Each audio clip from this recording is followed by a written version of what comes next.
Illyrio Mopatis was born in the free city of Pentos. In his younger years, he found work as a sellsword. It wasn't until later in life that he acquired his fortune.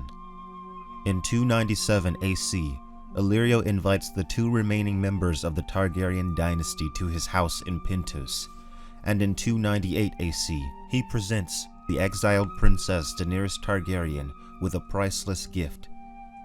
In a Game of Thrones, Magister Illyrio Mopatis gifts the young bride with 3 dragon eggs as a wedding gift.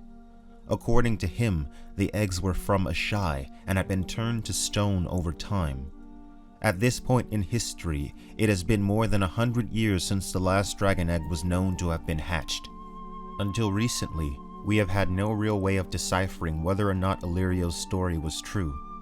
Did the dragon eggs really originate from asshai, as he told Daenerys? George R. R. Martin's most recent book, Fire and Blood, seems to indicate otherwise. After the death of her brother Aegon, Rhaena Targaryen would eventually wed Andro Farman, her third husband.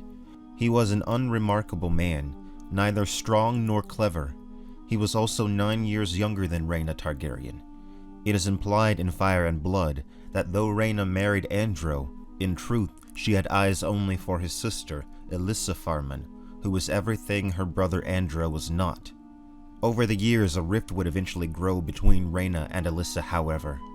The day Queen Rhaena denied Alyssa's request for enough gold to build a ship and sail across the Sunset Sea marked the beginning of the end. Eventually, Alyssa announced that she would be leaving Dragonstone. She dreamed of sailing the sea. Rhaena hid her emotions well, and Alyssa departed the next morning for Driftmark. After that point, she was never seen in Westeros again. It wasn't until a fortnight later that they realized what Alyssa Farman had done.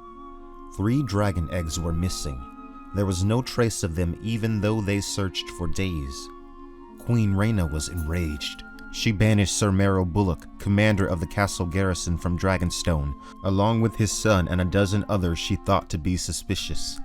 It was said she screamed at her husband Andro Farman so loudly, questioning him on what he knew of his sister's crime, that her shouts could be heard echoing all through the walls of Dragonstone.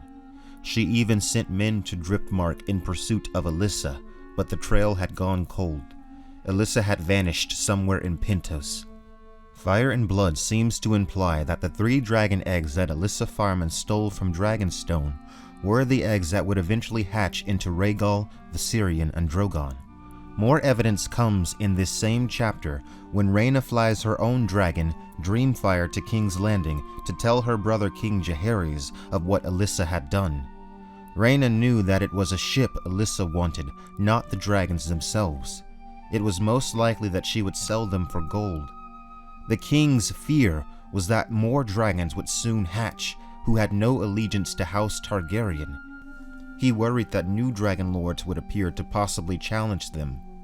It was Grand Maester Bennifer who suggested that the eggs may in fact not hatch.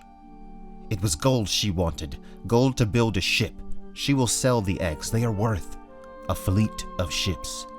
Jaehaerys had received his sister in his solar, with only Grand Maester Bennifer present to bear witness to what was said. If those eggs should hatch, there will be another dragon lord in the world, one not of our own house. They may not hatch, Bennifer said. Not away from Dragonstone. The heat, it is known. Some dragon eggs simply turn to stone. Here Maester Bennifer reveals that it is known that some dragon eggs merely turn into stone when away from the island. Something about Dragonstone facilitates their incubation. Perhaps this is the reason that the ancient Targaryens chose the spot. Nevertheless, if the Maester was correct, and the eggs did become stone, this is yet another hint that these are in fact Dany's eggs. King Jaehaerys in this scene goes on to say that some spicemonger in Pentos will soon be in possession of 3 very expensive stones. But King Jaehaerys had a plan for if the dragons did hatch. They would watch the free cities closely, and if the hatchlings should appear, they would demand the return of their stolen property. If the dragons were not returned, then their enemies in the east would face the flames of Dreamfire and Vermithor. But the dragons never turned up. That is, not until centuries later when Daenerys Targaryen, who was born on Dragonstone herself, hatched them in Khal Drogo's funeral pyre, if this theory is correct. Illyrio was born in Pentos, and became extremely wealthy there. No doubt it was there he purchased the eggs, which had likely been in the city for more than 2 centuries. Him telling Daenerys that the eggs came from asshai was probably no more than a spurious claim meant to excite the young princess. As for Alyssa Farman, she would eventually take on the alias Alice Westhill and attempt to sail the Sunset Sea with the help of Sir Eustace Hightower. We will save the fate of Alyssa Farman for our next video. Illyrio likely had no idea that Daenerys Targaryen would somehow awaken the dormant dragon eggs. Dany's ability to hatch dragon eggs must in some way be related to the Targaryen history of placing eggs in the cribs of Targaryen babes. For some reason, all the secrets of hatching dragons were lost to the Targaryens over the ages. But hidden in the text we can find many hints. Check out my series Understanding the Birth of Dragons for more details on how I think Daenerys was able to birth dragons into the world. I believe it was a combination of outside magical influence and of course Daenerys' own genetics that awoke the dormant dragon eggs. Proximity of someone with Valyrian blood to the dragon eggs seems to be key here. This no doubt relates back to ancient Valyrian sorcery, the magic that bound the Valyrian dragon riders to their dragons initially.